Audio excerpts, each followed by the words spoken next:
Oke sobat, Mimin lanjutkan ceritanya. Tapi seperti biasa yang belum tekan tombol like, bantu Mimin terlebih dahulu untuk tekan tombol like-nya. Terima kasih. Yuk, gas!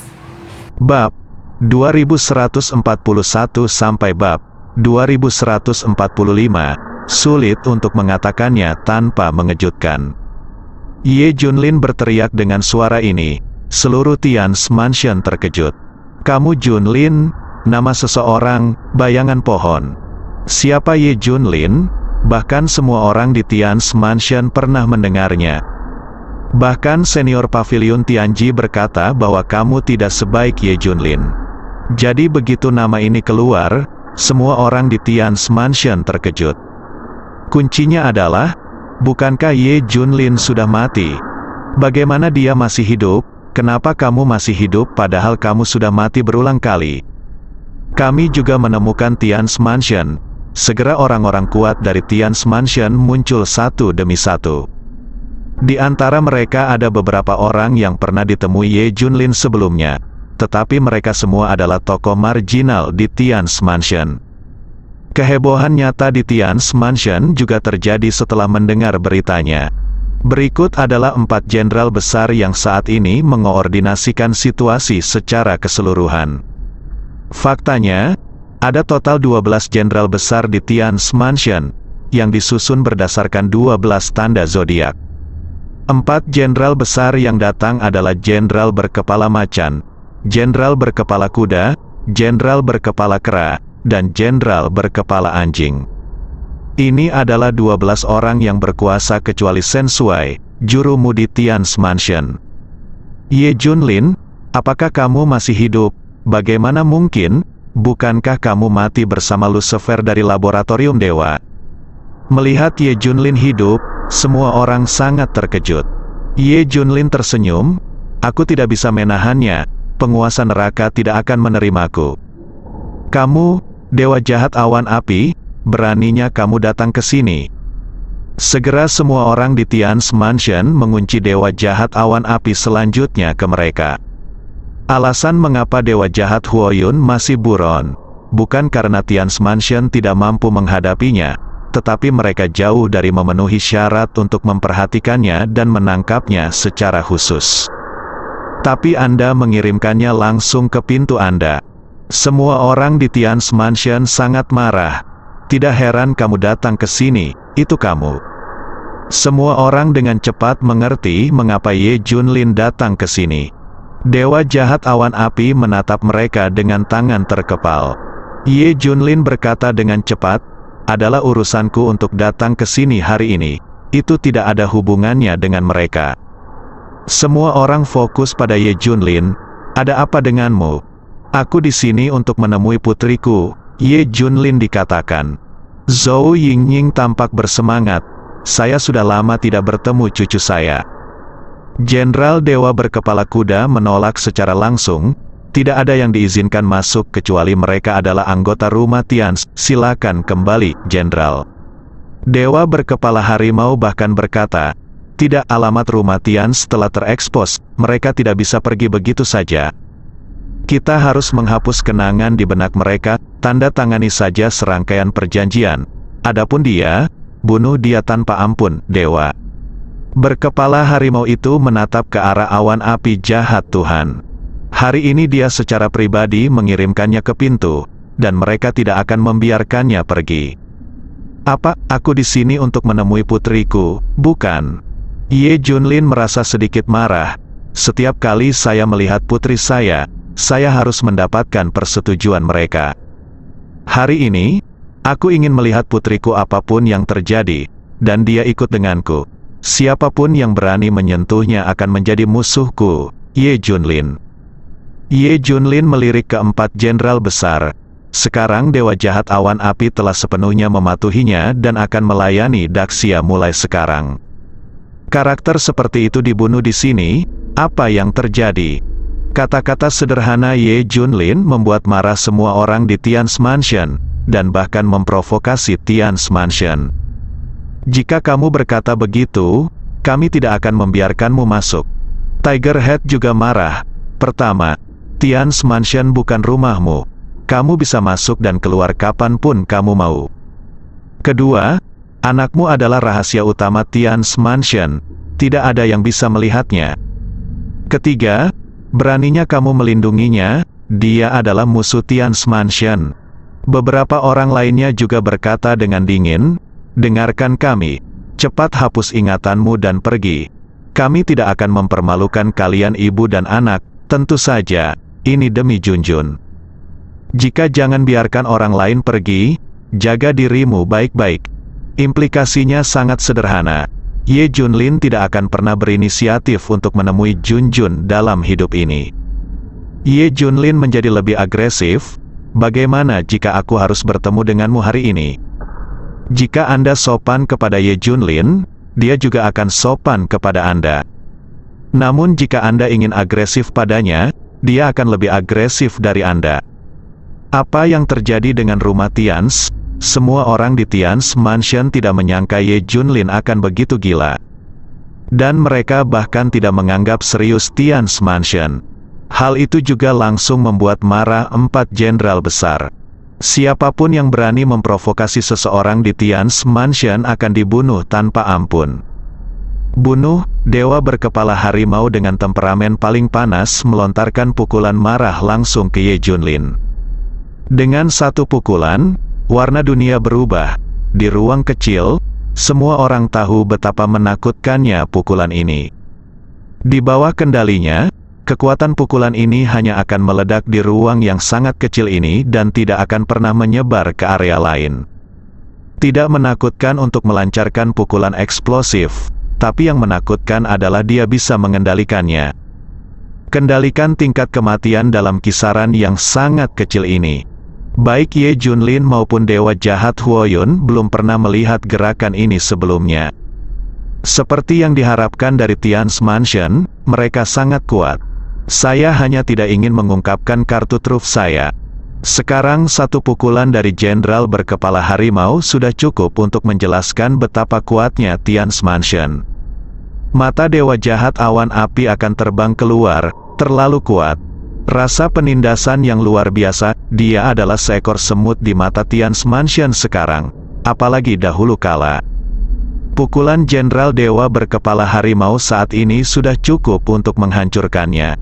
Dia bahkan tidak punya kesempatan untuk melawan. Dia terlalu naif sebelumnya, merasakan bahaya datang. Mereka bertiga di ruang kecil sudah merasakan nafas pukulan ini. Aura menakutkan itu seperti nyala api bersuhu tinggi yang akan melelehkan orang. Zhou Yingning merasa paling kuat itu adalah mati lemas. Dewa berkepala harimau akan membunuh beberapa orang. Ini adalah langkah mematikan setelah diluncurkan. Ye Junlin adalah satu-satunya orang di lapangan yang tidak terburu-buru sama sekali. Boom, dia juga meninjunya, bang. Terdengar suara membosankan. Tidak banyak pergerakan, hanya karena keduanya memegang kendali. Simpan semua kekuatan Anda dalam ruang kecil, tidak akan menimbulkan terlalu banyak suara. Tapi setelah menerima pukulan itu, Ye Junlin baik-baik saja. Netralkan dewa berkepala harimau dengan mudah menggunakan pukulan ini. Seluruh penonton terkejut, ini jenderal berkepala harimau. Di antara 12 jenderal besar, mereka termasuk yang teratas dalam hal nilai kekuatan. Ini juga merupakan keberadaan yang sangat menakutkan di Tian's Mansion. Begitu dia bergerak, itu adalah gerakan mematikan yang terbaik. Dia diblokir dengan mudah. Ini luar biasa. Untuk waktu yang lama, meskipun ada kepercayaan populer di dunia luar bahwa Ye Junlin adalah dewa, penyelamat, dan sebagainya. Tapi tak seorang pun di Tian's Mansion memperhatikan mereka. Bukan berarti mereka menyendiri. Alasan utamanya adalah mereka selalu seperti dewa. Tidak peduli seberapa kuat Ye Junlin dan yang lainnya, mereka hanya bisa menjadi manusia. Beberapa keajaiban yang telah dicapai manusia merupakan operasi rutin di tangan dewa seperti mereka. Jadi tidak ada yang menganggap serius Ye Junlin. Secara khusus, beberapa orang mengatakan bahwa Tian's Mansion tidak sebaik Ye Junlin. Hal ini membuat mereka marah dan bahkan kesal. banyak orang yang diam-diam senang melihat Ye Junlin di sini hari ini. Karena saya akhirnya memiliki kesempatan untuk memberi pelajaran pada Ye Junlin dan memberitahu dunia betapa kuatnya Tian's Mansion. Biarkan semua orang tahu bahwa Ye Junlin rentan. Secara khusus, Ye Junlin membuat marah Tian's Mansion dan membuat semua orang semakin bersemangat. Benar saja, Jenderal Dewa berkepala harimau itu mengambil tindakan pada akhirnya. Tapi apa hasilnya? Dia dihentikan dengan mudah oleh Ye Junlin. Menakjubkan, ternyata manusia benar-benar bisa menantang dewa. Jadi, apakah Ye Junlin benar-benar kuat? Ini berarti mengabaikan terlalu banyak orang kuat di Tian's Mansion dan langsung menemui Jenderal Dewa. Terkejut, ekspresi keempat jenderal besar juga berubah drastis. Ini, jenderal berkepala harimau itu menjadi gila. Baginya, sayang sekali jika dia tidak membunuh Ye Junlin dengan satu pukulan. Sekarang sebenarnya sudah diambil. Jenderal berkepala harimau sudah geram. Kamu sedang mencari kematian? Jenderal Dewa berkepala harimau itu meraung. Dia ingin menunjukkan kekuatannya yang sebenarnya untuk menghilangkan rasa malunya. Kamu Junlin harus mati, aku akan menemui putriku hari ini. Jika ada yang menghentikanku, aku akan melakukannya. Ye Junlin juga marah. Perang antara kedua belah pihak akan segera dimulai. Entah kamu mati atau aku mati, hari ini adalah hari tersibuk di Tian's Mansion sejak lama. Seorang manusia duniawi datang dan secara langsung menantang Jenderal Ilahi. Sungguh luar biasa, banyak orang memandang jenderal berkepala harimau itu dengan kagum. Saya cukup beruntung melihatnya mengambil tindakan hari ini. Kedua belah pihak akan berjuang keras, pasti Mars yang menghantam bumi. Tetapi pada saat kritis, sebuah suara datang, biarkan dia masuk. Boom! Suara ini hampir membuat jenderal berkepala harimau itu ketakutan hingga terjatuh. Leluhur, siapa yang berani main-main dengan orang ini? Tiga jenderal besar lainnya dan semua orang juga mengubah warna mereka. Orang ini telah berbicara, siapa yang berani menghentikannya? Semua orang secara otomatis menyingkir. Biarkan Ye Junlin dan yang lainnya masuk. Segera Ye Junlin bertemu Junjun. Sudah lama sekali sejak terakhir kali aku melihatmu. Junjun telah tumbuh besar dan memiliki temperamen yang halus tentang dirinya. Seperti peri kecil, yang paling menakutkan adalah kekuatan Junjun. Bagaimana kamu menjadi begitu kuat? Ye Junlin dan Dewa Jahat Huoyun sama-sama tercengang. Bagaimana seorang anak bisa begitu kuat? Apakah ini talenta terkuat ditambah Tian's Mansion? Semua elemen dicampur menjadi satu untuk menciptakan eksistensi yang begitu kuat. Ayah, beberapa guru mengatakan bahwa ketika Junjun keluar dari gunung, dia tidak akan terkalahkan di dunia. Kata Junjun kepada Ye Junlin dengan ekspresi bangga di wajahnya. Jika anak-anak lain mengatakan ini, mereka pasti akan tertawa terbahak-bahak. Tapi ini Junjun, tidak ada yang meragukan apa yang dia katakan. Ayah, kenapa ibu, kakek, dan nenek tidak ada di sini? Tanya Junjun penasaran. Meskipun dia sangat bijaksana dan bijaksana, dia sangat merindukan keluarganya. Ibu sedang sibuk untuk saat ini, aku akan membawa mereka menemuimu lain kali. Ye Junlin memeluk Junjun erat-erat, anak ini sangat menderita. Anak-anak lain pada usia yang sama berada di taman kanak-kanak dan menjalani masa kecil yang riang. Tapi Junjun berbeda, berlatih seni bela diri di sini adalah kesulitan yang bahkan orang dewasa pun tidak dapat menanggungnya. Identitasnya berbeda dan dia harus membawa lebih banyak. Zhou Yingning sudah menangis, Ye Junlin juga menitikkan air mata. Junjun, apakah kamu membenci orang tuamu? Ye Junlin bertanya. Junjun menggelengkan kepalanya. Tidak. Junjun tahu bahwa ibu dan ayah melakukan hal-hal hebat. Junjun juga ingin membantumu. Nenek, ayah, jangan khawatir. Junjun akan sangat baik. Tapi kamu harus sering mengunjungi Junjun. Jun, kalau tidak Junjun akan merindukanmu. Mendengar ini, Ye Junlin mengangkat kepalanya untuk mencegah air mata mengalir. Semakin bijaksana Junjun, semakin dia merasa tertekan. Segera setelah itu, beberapa Master Junjun datang. Di antara mereka adalah nenek moyang perempuan pemarah. Melihatnya, para jenderal besar dan yang lainnya semuanya menghilang dan melarikan diri jauh. Takut menyinggung perasaannya, ketika nenek moyang perempuan melihat Ye Junlin, dia berkata, "Terakhir kali aku tahu kamu ada di sana." Ye Junlin terkejut. Dia tahu bahwa nenek moyang perempuan mengacu pada terakhir kali dia menyapu Li Songkui dan badan energi murni lainnya, ketika Ye Junlin diam-diam ada di sana. Awalnya dia akan mengambil tindakan, tapi dia tidak menyangka nenek moyang perempuan akan datang.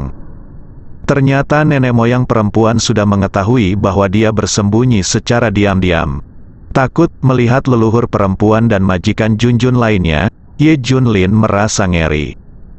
Apakah nenek moyang ini terlalu kuat? Saya tidak tahu level masternya apa. Apakah mereka setingkat atau lebih tinggi dari mereka? Ye Junlin sangat penasaran dengan hal ini. Kamu sangat baik, tapi kamu tidak bisa membawa Junjun pergi, terserah kita untuk memutuskan kapan dia pergi. Kata leluhur perempuan itu dengan dominan. Ye Junlin tersenyum, "Senior, saya tidak berniat membawa Junjun pergi. Junjun adalah yang paling aman di sini, saya tidak khawatir." Nenek moyang perempuan itu mengangguk setuju, dia pria pintar, tidak seperti orang-orang itu. Ye Junlin ragu-ragu, dia berhenti dan berkata, "Senior, saya punya permintaan. Katakan, bisakah kamu membiarkan ibuku tinggal di sini untuk mengurus kehidupan sehari-hari Junjun dan tinggal bersama Junjun?" Kata Ye Junlin, Junjun terlalu kesepian sendirian, dan ibunya juga kesepian di luar, dan ada bahaya. Lebih baik urus Junjun di sini dan bunuh 2 burung dengan 1 batu. Oke, tidak masalah, ini masalah kecil, leluhur perempuan itu setuju. Junjun dan Zhou Yingying sama-sama tersenyum. Nenek bisa tinggal bersamaku setiap hari. Kuharap orang tuaku juga bisa tinggal bersama Junjun. Junjun menatap Ye Junlin dengan penuh kerinduan. Jangan khawatir, Junjun. Saat ayah menyelesaikan pekerjaannya, dia pasti akan kembali menemanimu, dan ibu, nenek, dan yang lainnya juga ada di sini, Ye. Junlin berjanji. Junjun segera tersenyum, "Ayah telah berjanji, kita tidak bisa berbohong kepada Junjun." Ye Junlin tidak tinggal lama di Tian's Mansion, dan dia akan segera pergi. Bagaimanapun, dia bukanlah orang dalam Tian's Mansion. Tidak bisa tinggal terlalu lama. Akhirnya, Ye Junlin pergi bersama Dewa Jahat Huoyun. Tidak seorang pun boleh menyentuh kedua orang ini. Ini adalah perintah yang diberikan oleh leluhur perempuan itu sendiri. Tunggu sampai mereka berdua berada jauh. Sebuah suara datang dari paviliun Tianji. Langit benar-benar akan berubah kali ini, si kecil ini akan menimbulkan badai. Identitasnya terungkap, dan semua orang tidak bisa duduk diam, luar biasa. Saya tidak tahu apakah kita bisa menanggungnya. Orang kecil yang mereka bicarakan bukanlah Junjun, tapi Ye Junlin. Segera dewa berkepala harimau dan 4 dewa besar lainnya dipanggil ke loteng paviliun Tianji. Kita harus membuat persiapan terlebih dahulu, Panglima tertinggi masih dalam pengasingan. Bahkan aku tidak dapat mengetahui di mana dia berada, kita harus mencoba menemukan seseorang untuk mengambil alih situasi keseluruhan. Orang tua di paviliun Tianji dengan cepat menjelaskan masalahnya dengan jelas, dan meminta Tian's Mansion membutuhkan seseorang untuk bertanggung jawab atas situasi keseluruhan. Jenderal berkepala harimau segera berkata, "Panglima tertinggi tidak ada di sini. Faktanya, ada beberapa jenderal besar yang dapat mengendalikan situasi secara keseluruhan, tetapi beberapa jenderal berkepala naga juga mundur. Tapi saya punya calon, putra Panglima tertinggi, Marsekal muda Tians hampir tidak bisa melakukannya. Ambil alih. Dia seharusnya berada jauh di lapangan es utara saat ini, kan? Biarkan dia keluar." Sebuah suara datang dari dalam, "Ya, dia akan mengasingkan diri selama 30 tahun. masih ada 3 tahun lagi. Biarkan dia keluar lebih awal, kembalilah dan ambil alih situasi keseluruhan. Dimengerti, kumpulkan semua jenderal dewa dan master lain yang bisa dihubungi, sesuatu yang besar akan terjadi, bahkan mungkin masalah hidup dan mati. Mendengar apa yang dikatakan para senior Pavilion Tianji, beberapa jenderal besar berkeringat dingin. Apa yang sebenarnya akan terjadi untuk membuat langkah besar? Terus terang, Tian's Mansion saat ini sebenarnya agak lemah. Kecuali 4 jenderal besar dan beberapa master. Orang-orang berkuasa lainnya berada dalam pengasingan, atau mereka tidak terlihat sama sekali dan tidak tahu di mana mereka berada. Tapi sekarang perintah dari Pavilion Tianji datang, meminta semua orang kuat untuk kembali. Ini adalah langkah besar. Ye Junlin sendiri tidak dapat membayangkan peristiwa sebesar itu akan terjadi hanya karena dia datang ke Tian's Mansion. Tapi ini baru permulaan. Ada reaksi berantai yang terjadi di mana-mana. Dia sedang dalam perjalanan untuk menemukan organisasi Alkitab bersama Dewa Jahat Huoyun, tetapi dia tidak tahu bahwa serangkaian hal telah terjadi. Suatu tempat, perintah ilahi telah muncul. Seseorang telah menggunakan teknik terlarang. Kami akan mengambil tindakan juga, hapus semuanya. Masalah akan datang, masalah sesungguhnya akan datang. Ye Junlin mendapat masalah besar setelah menggunakan tabu. Ini juga alasan mengapa guru mencegah Ye Junlin menggunakan teknik terlarang sebagai upaya terakhir.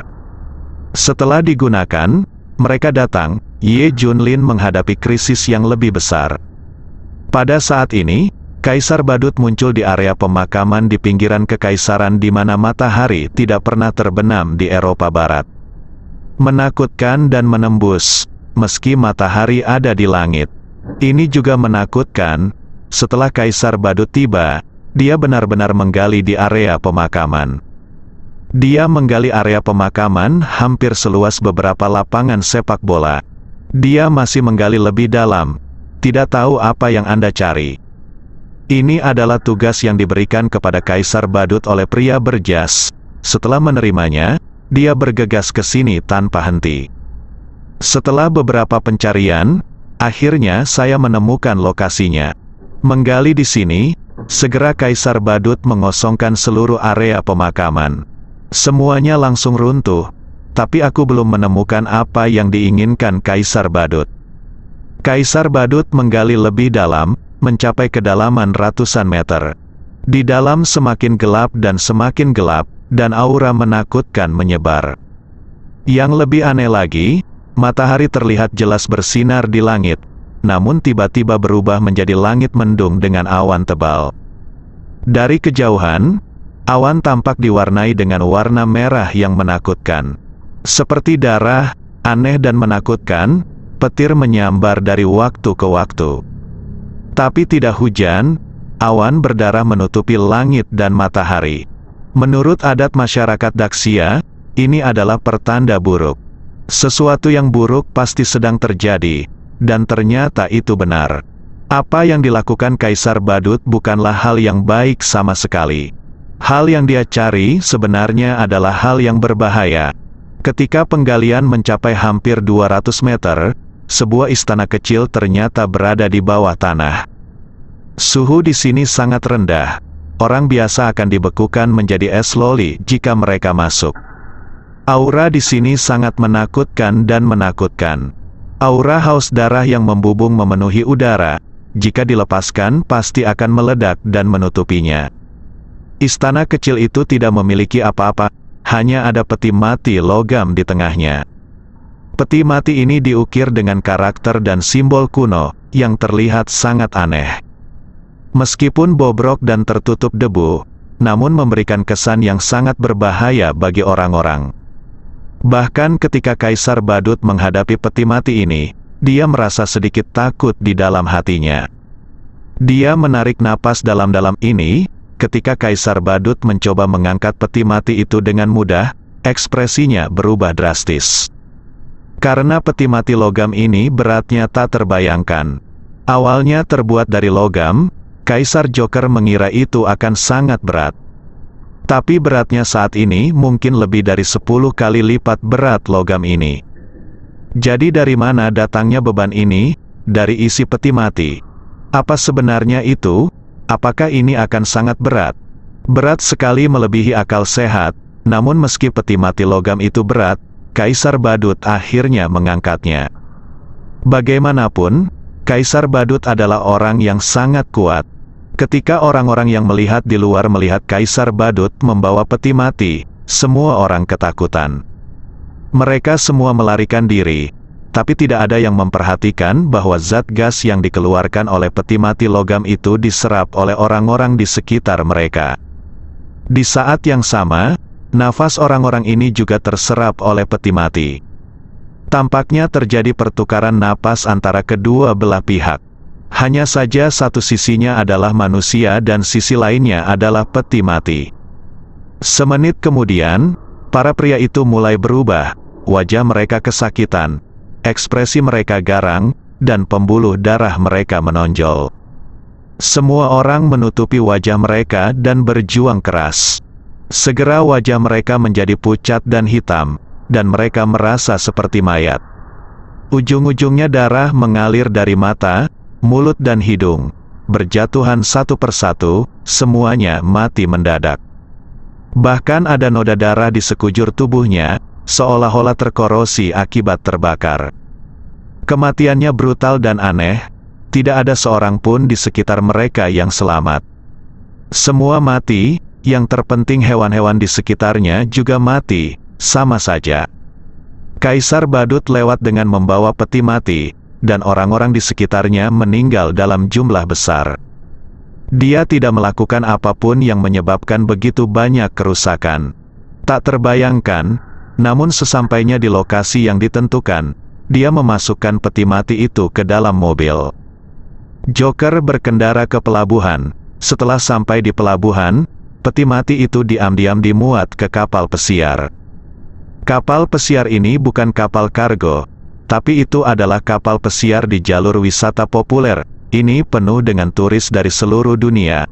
Saya tidak tahu kemana Kaisar Badut akan mengangkut peti matinya. Yang paling penting adalah Kaisar Badut tidak ada di kapal pesiar.